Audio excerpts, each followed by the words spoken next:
Hi everyone, thank you very much for the opportunity to present today. I'll be speaking on two parts today. So starting on our experiences in using the Twist respiratory panel and how we've applied it to investigate co-infection rates within SARS-CoV-2 confirmed patients. And then we've also conducted some comparisons with alternative capture platforms. So that's the main crux of what I'll be presenting today.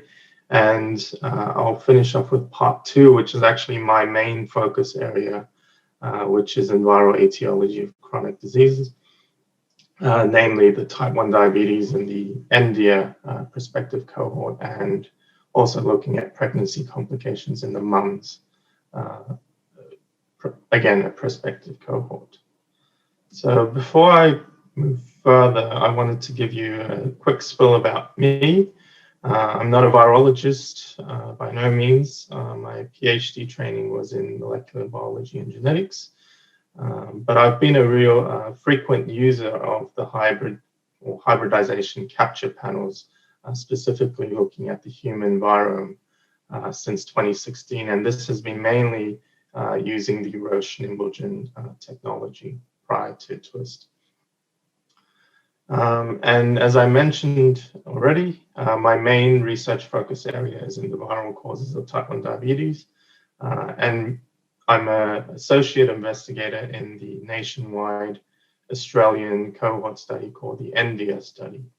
And this study follows 1,500 at-risk infants, so infants that have a first-degree relative of type 1 diabetes, and also their mothers during pregnancy.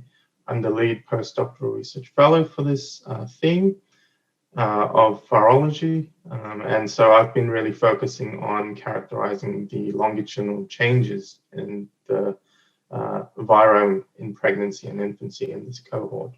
So primary focus up until now has really been on the gut virome, and that work is still ongoing.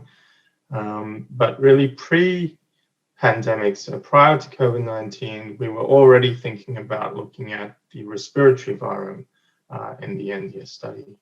And of course, when the pandemic hit, we were naturally sort of gravitated towards how we can look at the respiratory virome within individuals that have been confirmed to have SARS-CoV-2 infection.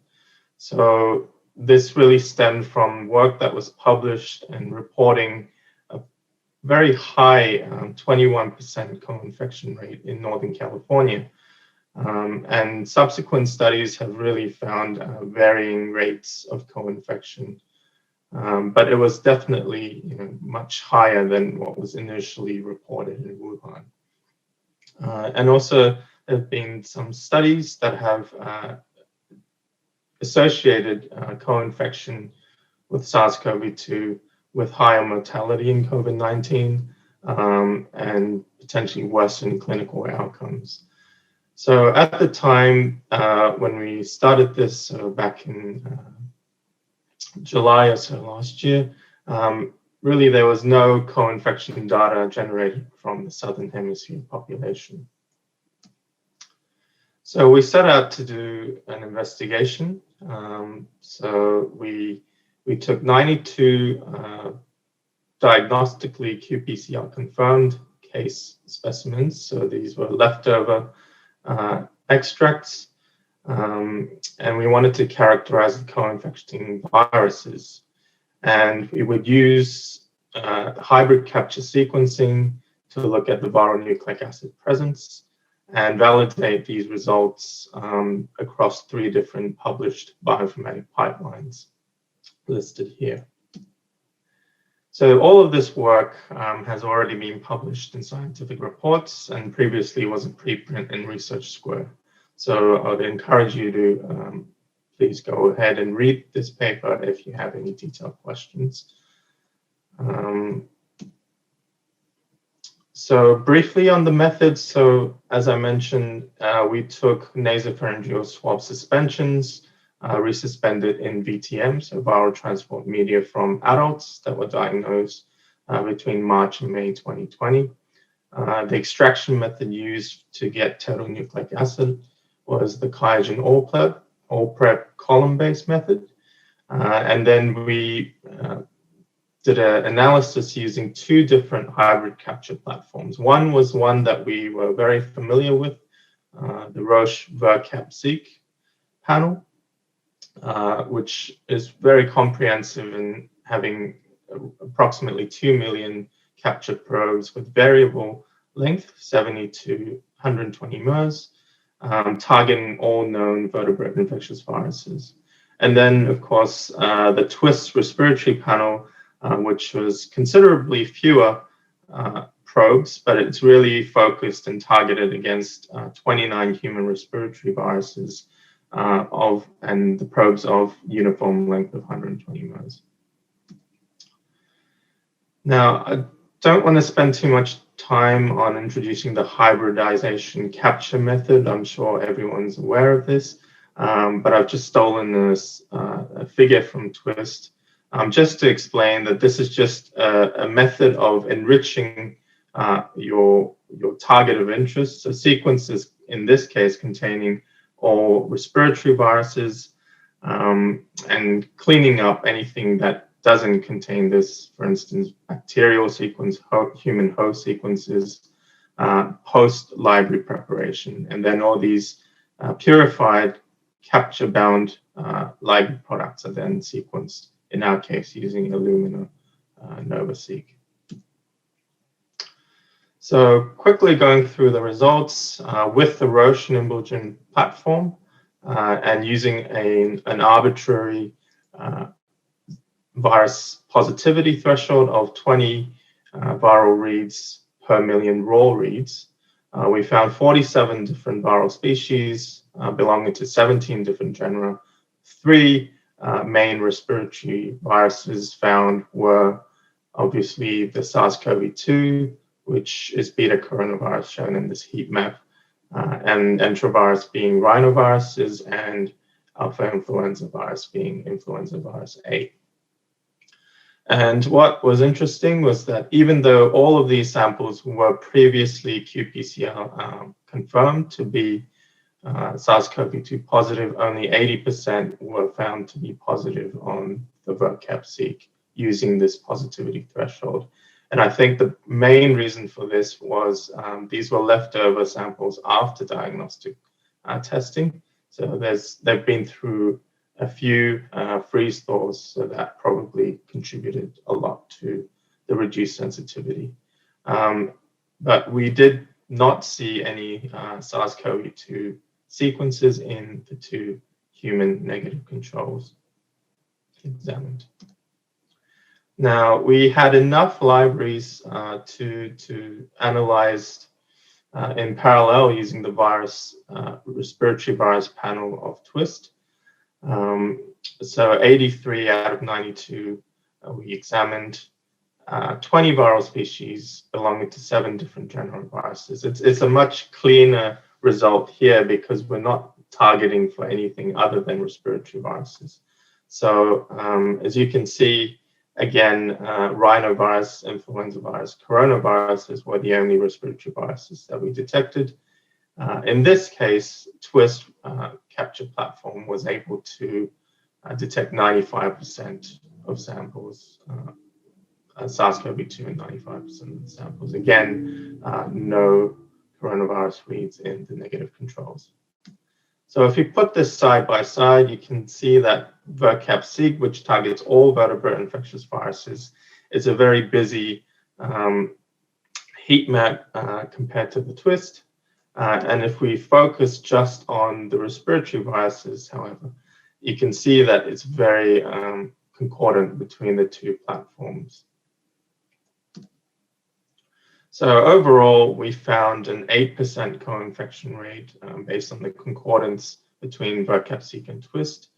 And this was at the time higher than the 4.6% that was reported from cases diagnosed using multiplex qPCR in the same region in a similar time period. And that work was published late last year. As I mentioned, we also looked at validation of our results across 3 different bioinformatic pipelines, IDSeq, VerMap, and OneCodex, which is a preferred pipeline of Twist. In our experience, we found IDSeq to perform the best in terms of sensitivity. However, it's largely was consistent across all 3 platforms.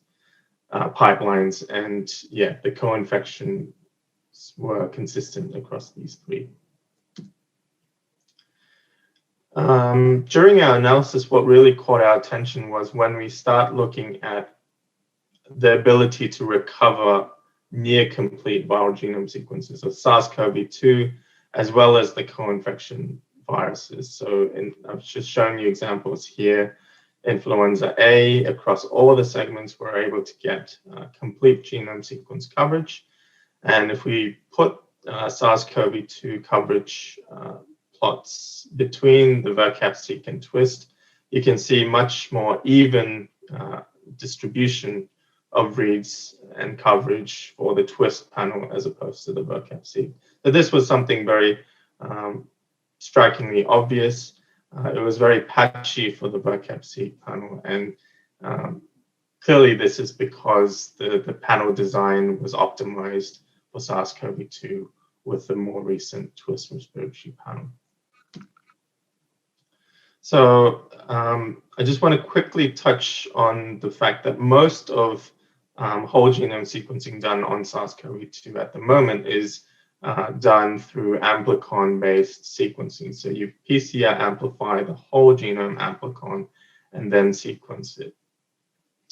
There are some clear advantages of using a hybrid capture approach as opposed to the amplicon-based method. Namely, it's primer independent, so you don't need to generate any amplicons prior to sequencing. And the capture workflow is very highly multiplex and very scalable to large sample loads. What we found was that for sufficient viral loads, so CT value less than 30, Twist was able to achieve greater than 10 times depth of sequencing coverage across 90% of the SARS-CoV-2 whole genome for 95% of the samples that we examined. And this was far lower for VerCap-seq. And this is just a prime example of where there's a clear advantage of using the hybrid capture over the amplicon sequencing. It's when there's a large deletion, in this case, in the ORF8 gene of SARS-CoV-2, which knocks out the primer binding sites of A7 and B7, shown in the pink. And this deletion knockout will lead to a loss in a considerable chunk of sequences of the SARS-CoV-2 genome. Whereas with a hybrid capture, you don't see this in the panel above. So in summary, we found 8% respiratory viral co-infection rate among adult cases of SARS-CoV-2 in Australia. Rhinoviruses and influenza virus A were the main co-infecting viruses. We were able to validate our results across 2 hybrid capture platforms, 3 different bioinformatic pipelines. But our results really highlight the dual functionality of the Twist capture platform in that you're able to recover or characterize the whole genome sequence of SARS-CoV-2, as well as easily detect and characterize co-infecting viruses. And I've shown you a clear example of when a primer independence of hybrid capture method is a clear advantage over the amplicon-based method. So quickly finishing up on part 2, as I mentioned, my main focus area is in the viral etiology of type 1 diabetes. So India has 1,500 mother-infant pairs being followed longitudinally from first trimester of pregnancy until the infants develop what we call pre-diabetes or islet autoimmunity. And there's a strong rationale for antiviral vaccines to be generated for prevention of childhood type 1 diabetes. A large body of molecular and epidemiological data are supporting the role of enteroviruses, namely the Coxsackie virus B types, which currently vaccines are in development for and being used for phase 1 trials. So our goal moving forward really is to use the Twist respiratory virus capture panel to look at the respiratory virome changes that precede the development of type 1 diabetes in the NDEA children and mothers during pregnancy, and really identify or address whether respiratory viral co-infections